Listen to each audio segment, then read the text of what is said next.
Welcome, fearfully and wonderfully made humans, to another episode of the Holistic Counselor Podcast. It's me, Diana, from Through the Valley Therapy and Transform Mind Consulting and Coaching. I'm so glad you're here, taking time to invest in your growth and wellness. Remember, you are doing the work by showing up for yourself, one step at a time. Today, I am thrilled to welcome a very special guest. Ara Mascarenas, LMHC.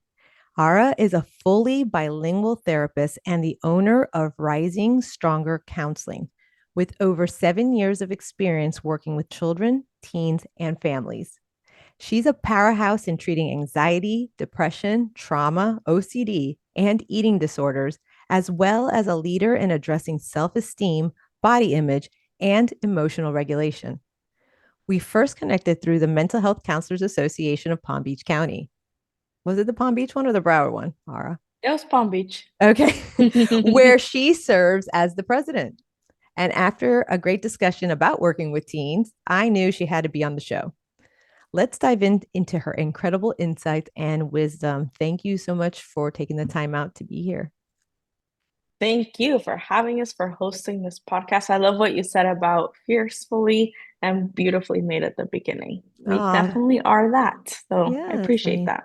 yeah, we're made in God's image. And I think people Mhm. forget that our connection to a higher power or creator is really important. And we forget that. We focus on other humans too much or other things.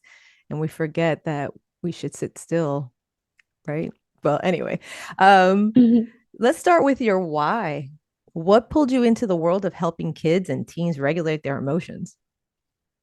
It's funny because I don't know if I have like one big answer. I feel like it's a series of little moments that turn Yeah. into a big why. Mm-hmm. If my mom were here, she would tell you that I was obsessed with kids like my whole life. I love kids. I have a younger brother. I was gonna say baby, but he's like 28, so he is not a baby. But to me, he is. Yeah. And there's this picture of like my mom lying down in bed with like her pregnant belly, and I'm like on top hugging her tummy. Um, Oh, and that's, I think, the beginning of my journey with kids, believe it or not. right. And just little by little, I started expanding myself more into the psychology field, the counseling field. I was a preschool teacher at some point also, so I feel like kids have always been part of my plan, and my purpose here on Earth School. But I will say that when I was in middle school and throughout high school, my parents went through a really just tough and tumultuous divorce and separation. And Mm, I have so many little images and memories of myself kind of being like, A, I can't wait to get out of here. yeah. And B, I want to do something with this. And I'm very purpose driven. And so it drives a lot of the work that I do now. One of the specialties that I work with is divorce and the Wow. kids of divorce. And I think that fuels me as well, just remembering the little girl inside me and how can I change that story for other kids and teens as well. Yeah. I mean, being a wounded healer, I love it. That's Yeah, that's a exactly, beautiful way of putting it. like you understand, and that's your calling. I mean, this is where beauty comes from ashes. If we, Hmm. if you did the introspection, you looked inside, you didn't stay a victim, and you Yeah. chose to do the work, and now here you are helping others. I love that. Good for you. That's a hard place. Like, and I kind of do that in my practice. Well, I mean, I grew up with a single immigrant mom, so it's a whole different thing, but kind of the same. Hmm. Where did you grow up? I kind of grew up all over. I was born in Mexico, so my family is Mexican, but Mhm. because of my dad's job, I got the opportunity to travel around the world and witness different cultures and just different family systems, which I think part of it is why I'm fascinated by just like immigration stories, blended families, just the mixture, the melting pot of the human Yeah. experience. Yeah. I mean, I love it. I love calling it a fruit salad because to me, like a melting pot, think about it. It's like we're all melting into this one thing, but to me, we all need to be together. And some of Mhm. us are sour grapes, and others of us are are sweet, like mango, maybe. I don't know. And but we still need to come together. So yeah, you're right. I love that you traveled everywhere. May I ask what your dad did? Is that Yeah, okay? sure. Yeah, he worked for Kraft Foods, like the Oh, Oreo, the mac and cheese company. yeah. Okay. Oftentimes people think my dad was like in the military or Yeah, right something, away. but Or a nope. preacher's kid. You're a preacher's kid. Yep, something like that. But nope, it was just cookies and cheese. Um, so yeah, I got the Okay. opportunity. I left Mexico when I was 8 years old, Okay. which in and of itself was really tough. I really focus on attachment in my practice, and I think part of it comes from that. Mhm. And then after I lived in Mexico, I moved to China, which was like a completely different experience, to say the Wow. least. Yes. Yes. And then after that, I moved here to the United States. And then after that, I moved to Venezuela. And then after that, I moved to Canada. And then after that, I moved back here.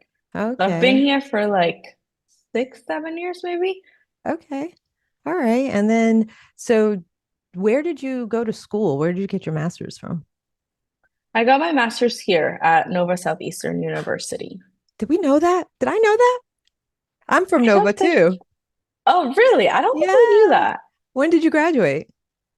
I graduated in 2021. Okay. All right. Wow. All right. Just recently. All right. Yeah, I Hmm. graduated in, I forget, 2007. I was just looking at my degree on the wall. Oh, that's a 2007. good hack. Yeah. Yeah. Yeah. Nova.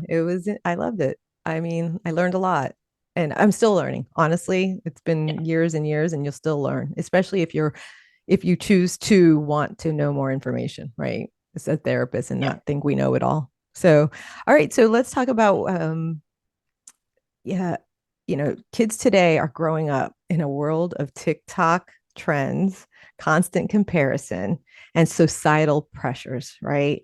How do these outside influences make emotion regulation harder? And what can we do to combat that?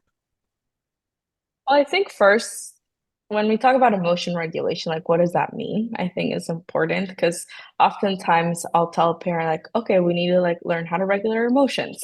And a parent would be like, what is that? What does that mean? Yeah. I want it for my child, but what does it look like? And I think in the world of teenagers and teens, sorry, and children, Mm-hmm. it's hard to know what that means because what I always tell parents is nobody teaches us emotions, regulating, calming down. At least like when I was a preschool teacher, I started noticing a shift where we used to call it like the calming corner, and it Mm-hmm. was a place where kids could regulate. But you send a kid to the calming corner, how is the kid gonna know what Regular that to do. means? Right. Yeah. Exactly. And we would have like it did look like a calming corner. It had like maybe a blanket and some Mm-hmm. bubbles and some fidgets. But Mm-hmm. just sending your kid to a calming corner is not enough.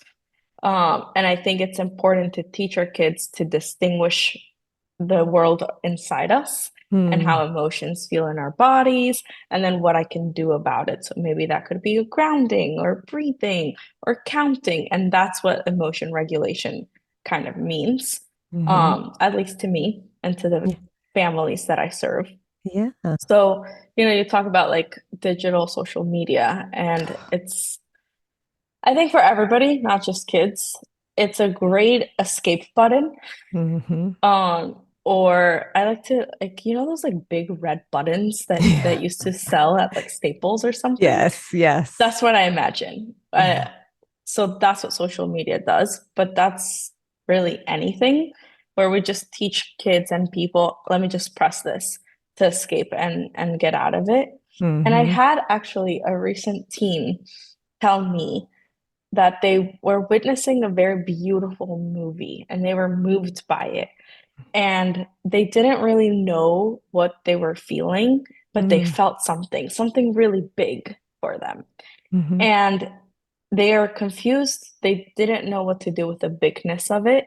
Yeah. And the almost instinct was, let me get out of here. Let me distract myself. Let me take out my phone.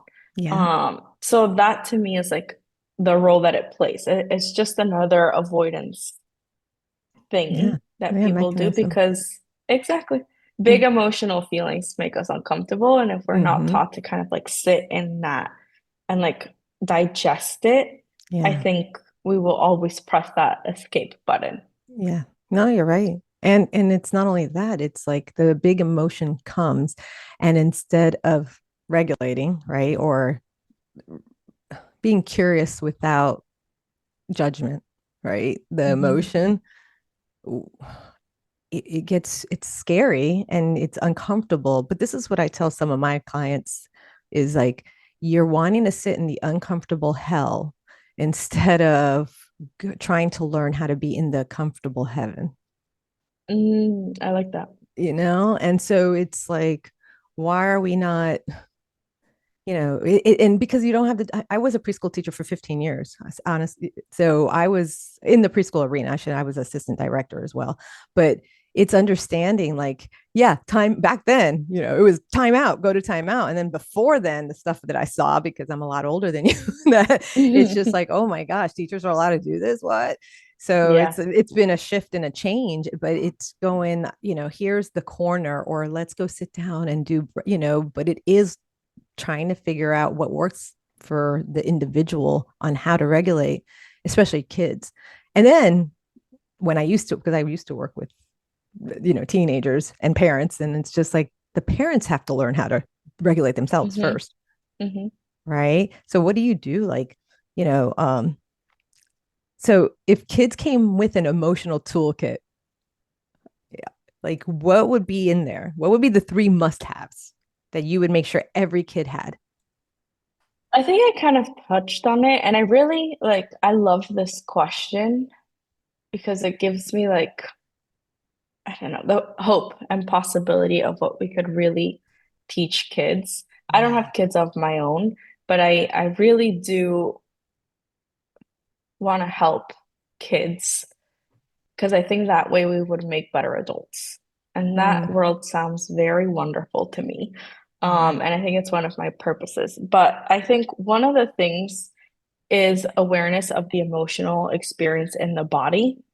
Kids Mm, are really smart.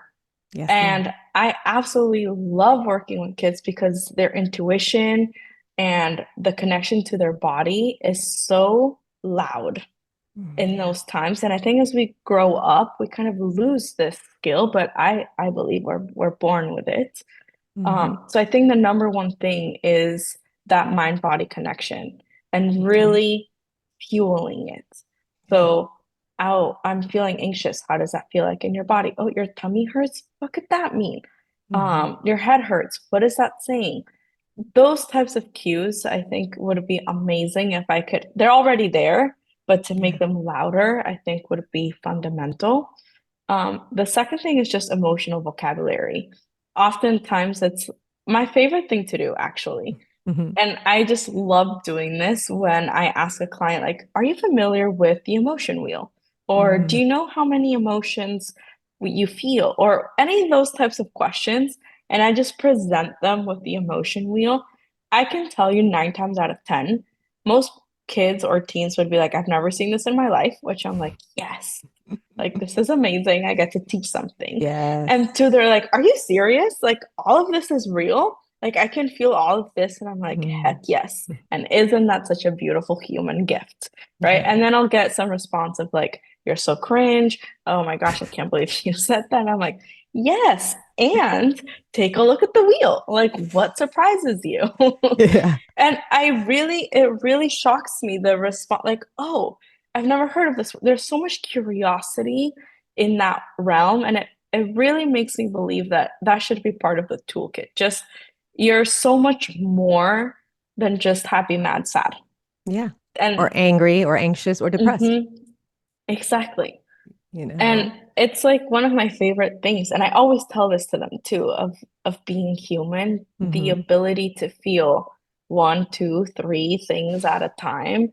Hmm. We're very large. I always imagine us like there's a whole universe, right, inside Yeah. us.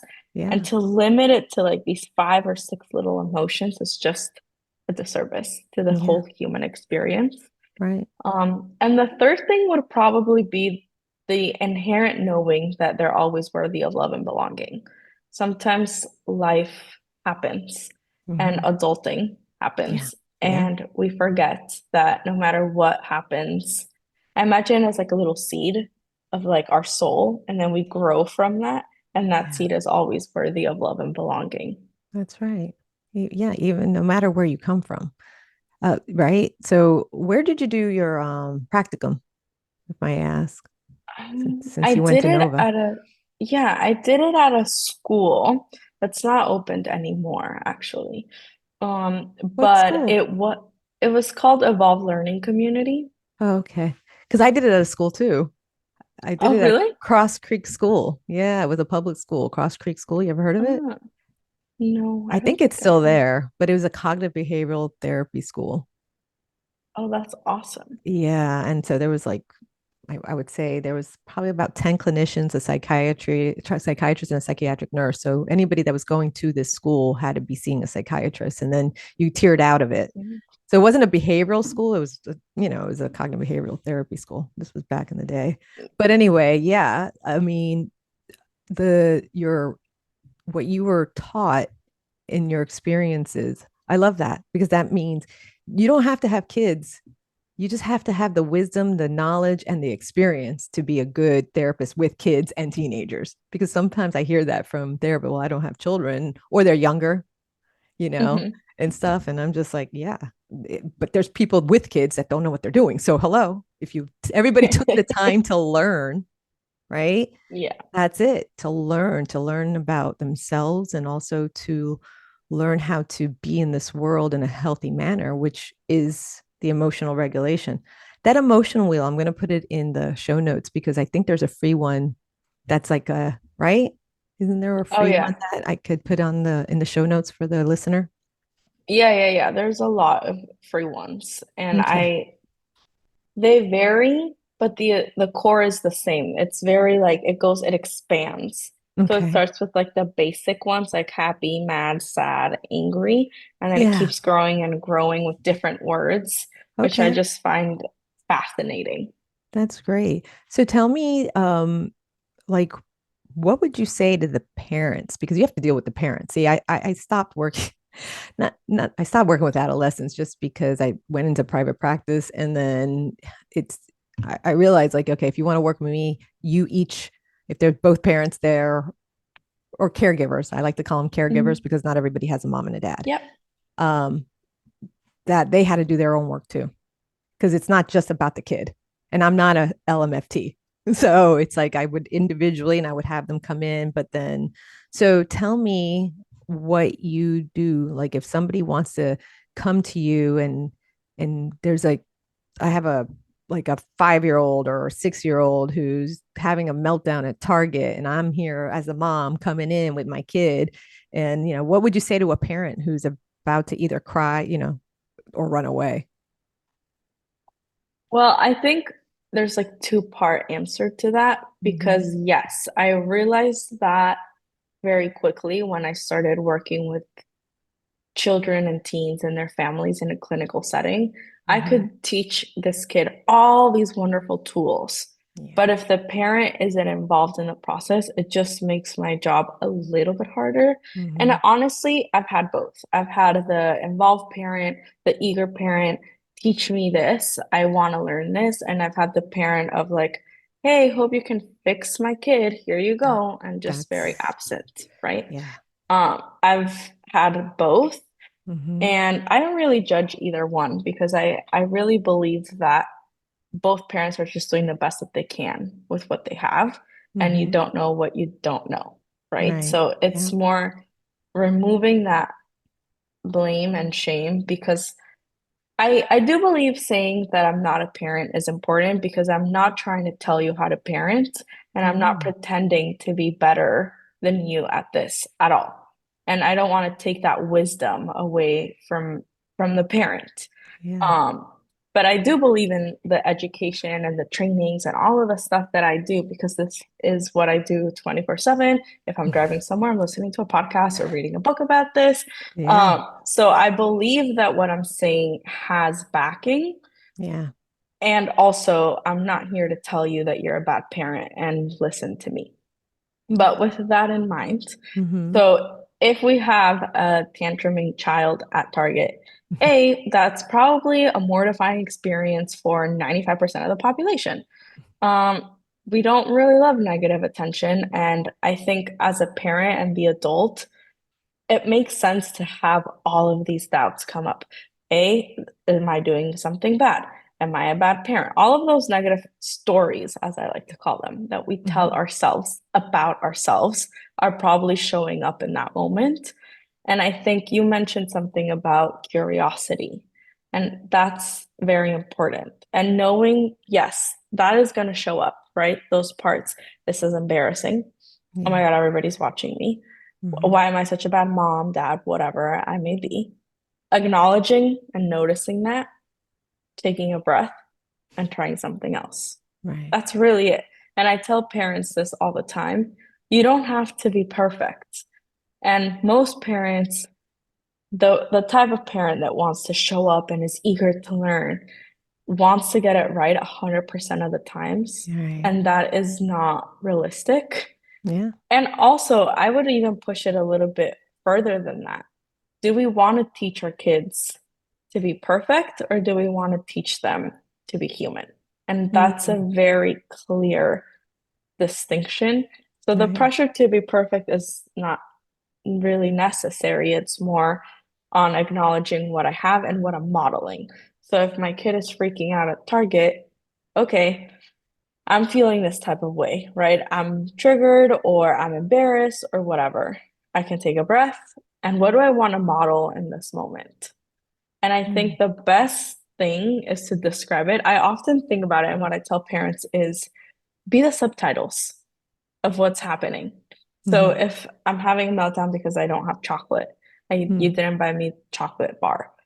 Hey, that sucks. You really wanted a chocolate bar. I get it.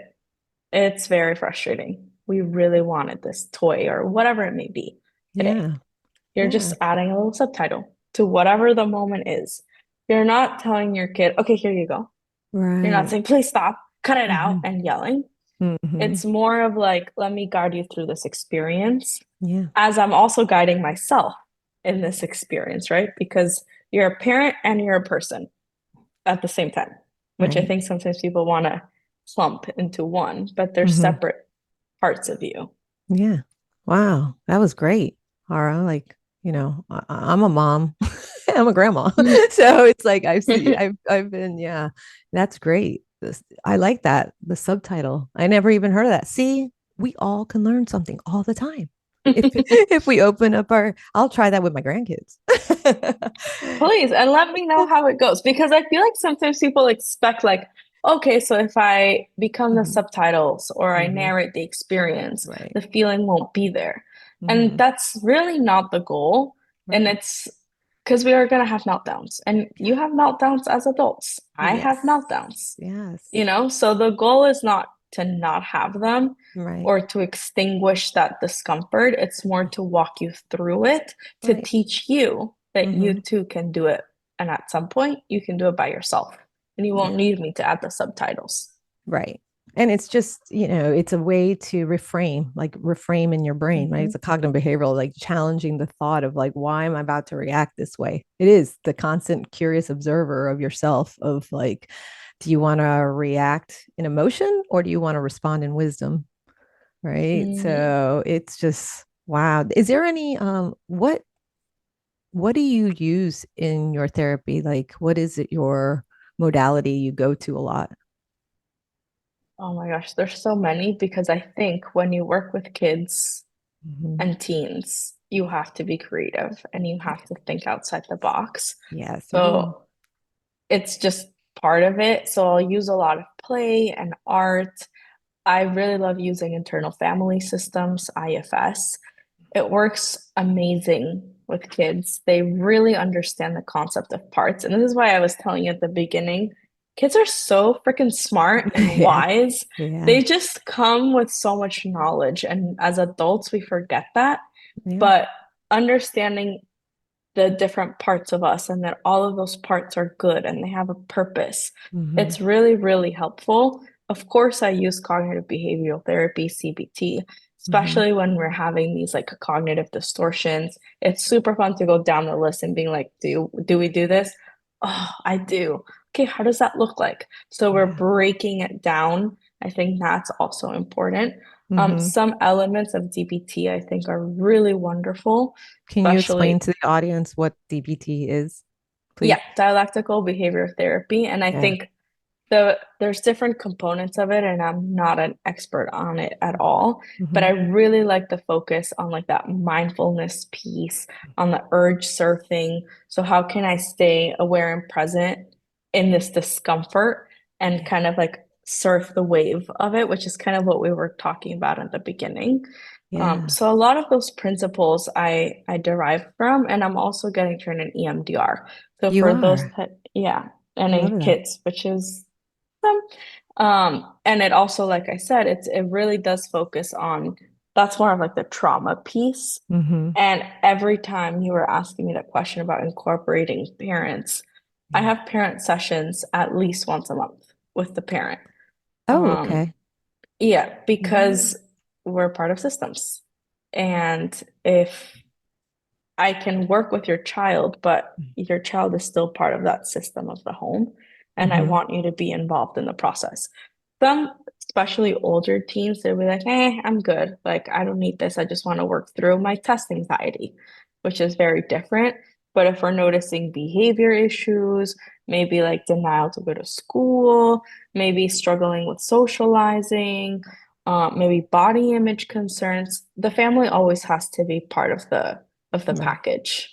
Yeah, for sure. Do you have any resources? Because you just named a list of, and sometimes we have things because that's the why I created this. Because whoever comes on, I want my listener to receive some kind of at least practical tips and tools or books or resources or podcasts or whatever it is that you kind of, because you're only one person, you can only take so many clients in a month or in a week, right? And so to me, and I know like after talking to you that you really, I mean, most of us, I would say, I would hope that 90% of the therapists out there want to do what is right for their clients and for the Mhm. people and for the world, right? So, is there anything that you utilize that you could think of, or a book that you were like, no, I wish parents would read this book, or maybe a teenager, or something like that, like a resource that you know of?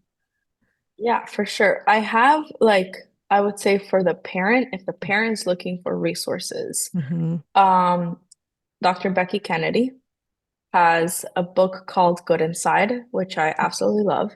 She also has a podcast Oh, that I also really love. So I would recommend that. There's is it also like called? It's called the same thing. I'm sorry to interrupt you, but yeah. is it Mhm. called Good Inside? Is that the name of the Yep. podcast? Okay, cool. Sorry, go on. And also, no, you're good. Fun fact is that Dr. Becky Kennedy also uses IFS in children. Okay. And it, Wow. it uses how, that's why it's called good inside. The theory is that you're always good inside no Right, matter what you right. do. No bad Um, parts. Yeah. exactly, which Mm-hmm. I love. There's also Conscious Discipline. It's another book Okay. by Dr. Shafali, which Mm-hmm. I really love. And there's like she has another book called like The Map of Parenting, and Okay. it's a whole other gambit of like super cool parenting resources. And she also has a podcast actually. Wow. It's called The Parent and You, Okay. I believe. And then the final one for the super achiever parents, there is a course. It's 1 week and it's called Circle of Security Training. I Okay. took it to become a parent facilitator, but Really? caregivers can take it as well, just to learn about attachment in children. So can I ask you, like, say I have a parent that I might be their therapist as a woman to woman and they have kids.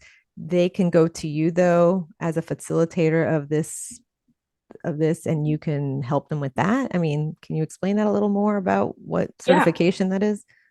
yeah, sure. So it's called Circle of Security, and its basic premise is attachment between the child and the caregiver. Okay. And they have this beautiful, I can share it with you. You can even just Google it. Okay. But their basic theory, I guess, Mm-hmm. is that the child is looking to explore and then looking for protection and comfort and safety. Cool. Wow. So we want to support the child at every step of that cycle. Hmm. Usually, what happens is some part of the cycle gets broken. Yeah. And so we want to make sure that our kids are securely attached, which Hmm. means they know that they're safe to explore, but mom, dad, whatever is always going to be here when you need comfort and safety. Yeah. That's the basic pinnings of this theory, Yeah. I but love. there's a lot to it. Yeah. I never And even heard of it. oftentimes, yeah, it's really, really fascinating. I loved it because even in the training, Hmm. they show you little cues that children are doing to connect with their caregiver. And it is the most beautiful. I even get goosebumps now. And I can't unsee it. Like, I will Yeah. be anywhere. Mm-hmm. I was at Universal Orlando this Mm-hmm. past weekend. And, you can put me anywhere and I'll still be a therapist at heart because I just love this. And I'm sitting there, eating my churro, and I see this kid ex having fun during the fireworks. And he leaves the mom. So that's that top part, right? He's out there exploring the environment. And an adult kind of like approaches and Yeah. he gets scared. And Yeah. he goes right back to mom. Wow. And mom was there to comfort and like just be like, it's okay, and like kind of pat him down.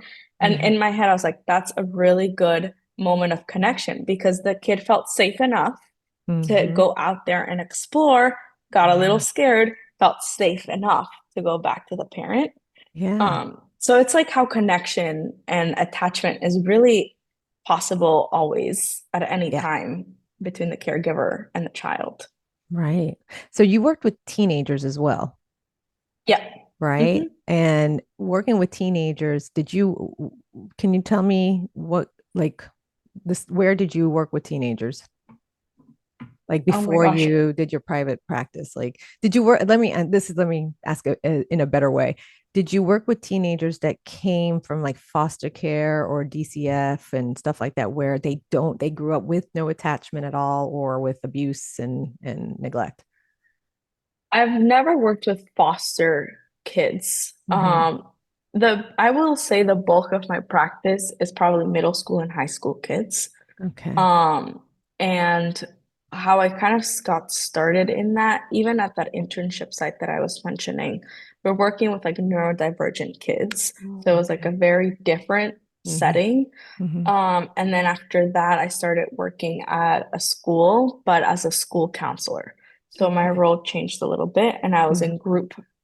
in a group private practice where I Okay. also started working with teens. Okay. And even back then, I used to work at a research lab where we were exploring teenagers and how they make relationships, but with their peers. Wow. So Really? yeah, That would have been cool. A research lab? Wow. yeah, it was really, really cool. So I feel like I've worked with teens for a really long time. Mm-hmm. And the more that I became, a licensed mental health counselor, and the more that I started doing the work, Mm-hmm. I started noticing within myself, wow, I really love attachment work. And that's kind of like what we Yeah. were talking about at the beginning Yeah. about that parenting and that divorce piece and how that gets fractured. And I Yes. started noticing everywhere Yeah. because there's a lot of securely attached people. I think sometimes the media portrays Yeah. that there isn't. Right.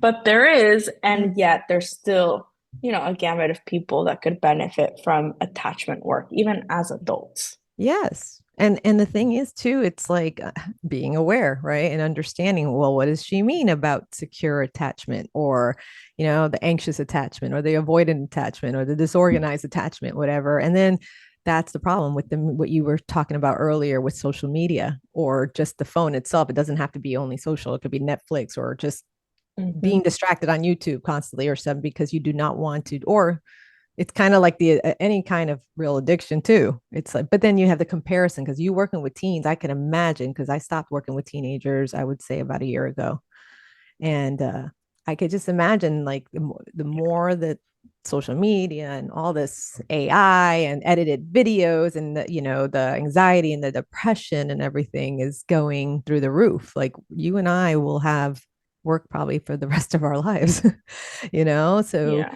how do you say that there's a teenager right now listening to this podcast going, man, okay, like what do I do? Where do I start? How do I get help? Like, I don't even know what to do anymore. I'm feeling these things, or I'm feeling the three things, anger, sadness, whatever. Like, what would you say to a teenager right now? Like, what would you like to say to a teenager? I think the first thing, which might be cliche, but you're not alone. I think oftentimes teenagers think that they're the only ones feeling this experience, if Right. that makes sense. I Yeah. must be the only one who can't make friends at lunch. I see everybody and everybody looks happy and there's something wrong with me. And I Mm-hmm. think that's the coolest part of my job to just really validate and say, actually, no, I've heard two other people say that exact same thing today. And then, like, inviting that imagination and curiosity. If Mm-hmm. three of us are feeling this way, what do you think that says about the teenager experience as a whole? Right? Yeah. What do you, and then encouraging leaving this comfort zone, right? And it's really scary.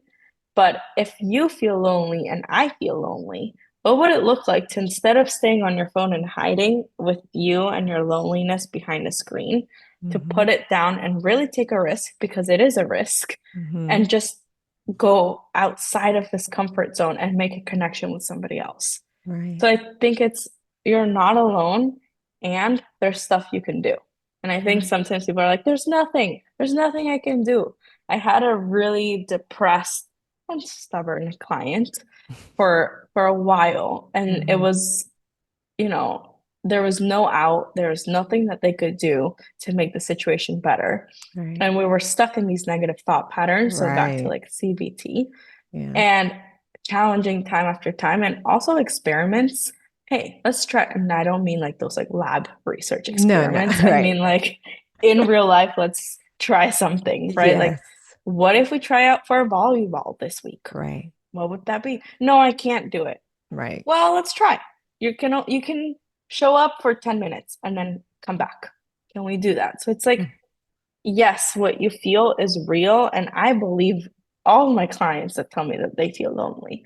I Yeah. believe you. And are you willing to do something about it? And with that Right. comes like also a lot of validation because I don't want to be like, okay, that sucks. Like just go get Right. over it, right? Yeah. There's realness to what they're feeling. And I Yes. believe it and I Yeah. see it. And I also want to challenge you to step outside Right. of that box, Mhm. literally the box of your phone, and figuratively of your comfort zone. Right. Yeah. I love that. The box of your phone and the box of your comfort zone. Ooh, that's going to be great. Mhm. You should quote that and put it on social media. You own that, Ara. You own that. I love it. No, seriously, like that's good stuff there. Do you have any like resources that you would, I mean, I know like 211 Broward stuff, like for anyone that's listening, like especially a young person, is there any kind of book or, journal or anything like that that you know of that you would recommend?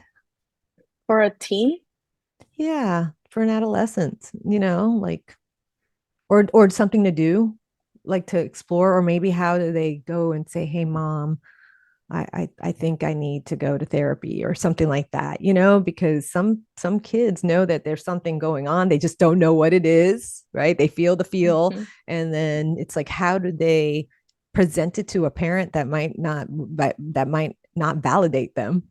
That's a hard Yeah. place. Oh, yeah. I think that's especially, I'll speak a little about like the Latin culture in my experience. I don't want to generalize, but Mm-hmm. there's still a lot of stigma that comes from mental health. I would Yes. even say like my grandpa, I'm 50-50 that he believes that my job is real and it matters. I still don't know, right? So, and he's a very Mexican man, right? No, So that's a I Latin think thing. I'm pretty sure I just, don't want to Some. assume maybe No, some no. people have really progressive Latin families. Right. Yeah. But Well, I between think your that family and my family, we're there. Okay. We're talking about our personal experiences as Latina exactly, women. Okay, people. So exactly. I know my parent, my mother, she's just like, ¿Qué tú haces, Mm, mija? Eso, hey, mhm. mira, they need to toughen up. I came to this country, and it's Bro, and the un, classic toughen up thing. yeah, Yes.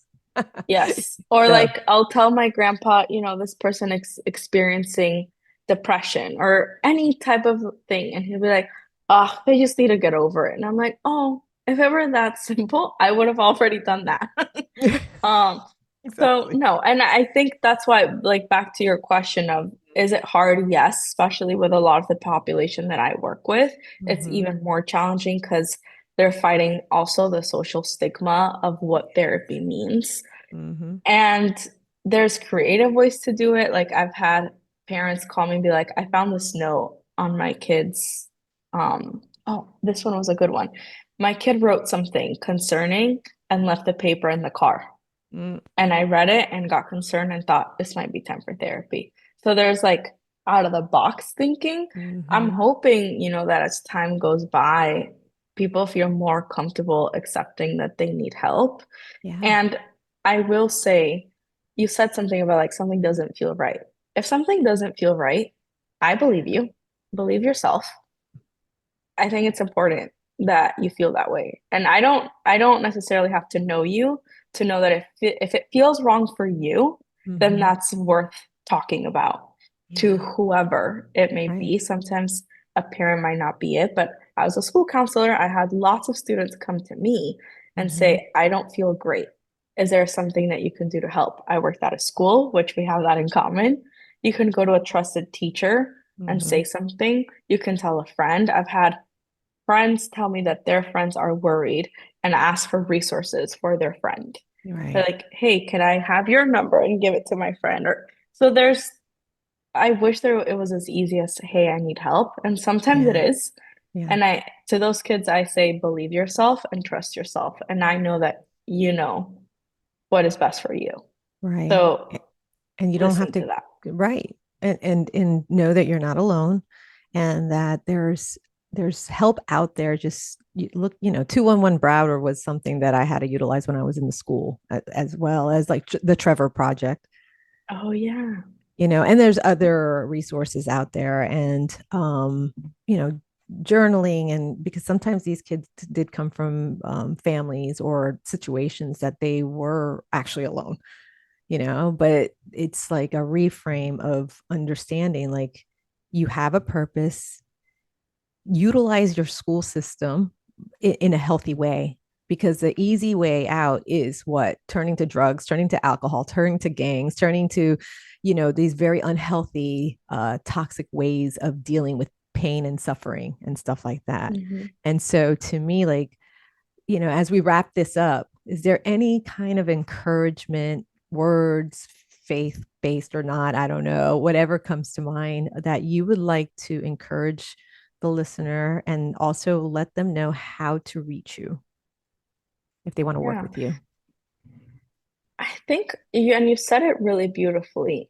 To me, there's always purpose and there's a reason why you're here. That Mm, I do know for sure.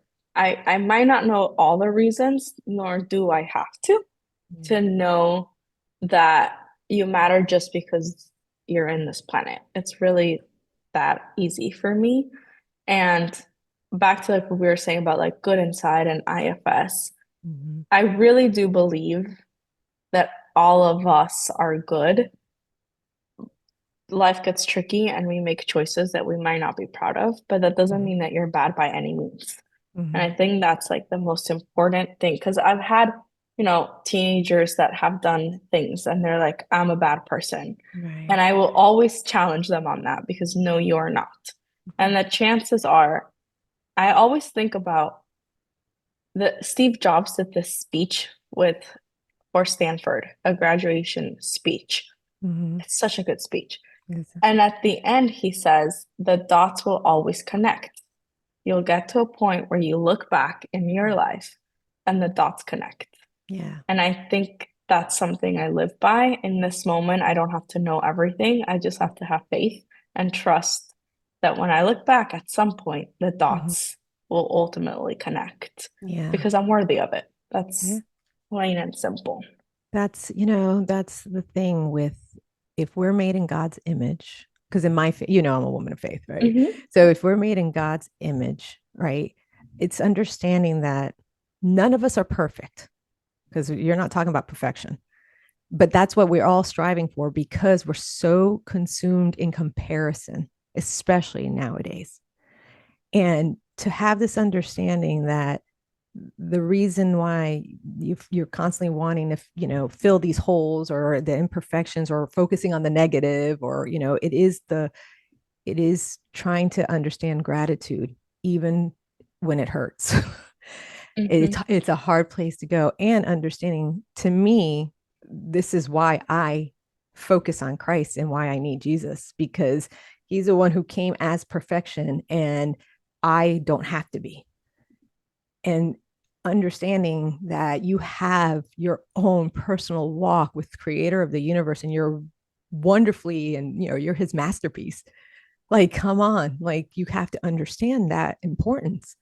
So like we have tools, Ara and I have tools. We have our own stories. We have, and the thing is, we could have chosen to stay victim of some of the stories, right? Like the Mm-hmm. divorce that you shared a little, and then my story that some of, if you go back, you can hear, my story some. We could have chosen, but we did the hard work. And that's what we're trying to encourage you, listener, to do the hard work, and you can do it just one step at a time. All the resources we just shared, like look it up, Mm-hmm. and look within and be still and know that you are loved and worthy. You are. And this was so great. I could keep going. So how can people find you?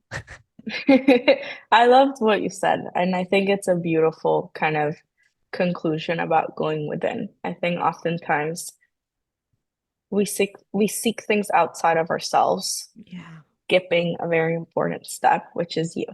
And I Yeah. always say that to people where I'm like, what can we do? And they'll be like, oh, well, I could journal and talk. And I'm like, that sounds so amazing, but you Mm-hmm. skipped one thing. You. Mm-hmm. Did you check in with yourself? Did you acknowledge yourself? Did you Yeah. validate yourself? Did you show up with compassion to yourself? And then you can do all the plethora of things. But Right. and I just basically love what you said. And like you, I could go on for hours. I know, but we both Um, have clients and have to work, and we took this time so we can have this beautiful conversation to share it with whoever's listening, and hoping that they understand that they have power and they're not powerless, mhm, right? exactly. So Mhm. how can people find you? Yeah, so on my website is called risingstrongercounseling.com. I'm also on Instagram as Rising Stronger Counseling. And Mhm. I am more than happy to share my number with anybody if anything kind of like comes up and if you have questions. It's 954-850-6633. So I can be reached at that number as well. Oftentimes people are like, can I just ask you a question? Or can you recommend a resource? Or, hey, I have like a small doubt. Are you able to connect me with somebody? Yes. Like, Mm. please, you don't have to contact me for therapy always. I'm more than happy to be just a supporter of your journey, wherever you are in that process. Wow. Thanks, Sarah. You're brave. Putting it out there. You're gonna have someone over in India trying to message you or something, which was great, That right? would be fascinating. I would Uh, be open to all that. right. That would be wonderful. All right, listeners. Thank you for tuning in. And always remember to trust in the Lord, guard your heart, and renew your mind. Bye. Bye.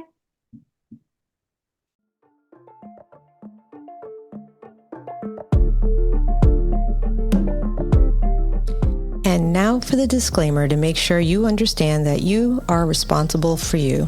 The content provided on the Holistic Counselor podcast is for entertainment and informational purposes only and is not intended as a substitute for professional medical advice, diagnosis, or treatment. Always seek the advice of your physician or other qualified mental health provider with any questions you may have regarding a medical or mental condition. Never disregard professional medical advice or delay seeking it because of something you have heard on this podcast. The views expressed on this podcast are my personal opinions and do not represent the views of any professional organizations with which I am affiliated. Call your doctor, 911, or 988 immediately if you have a medical emergency.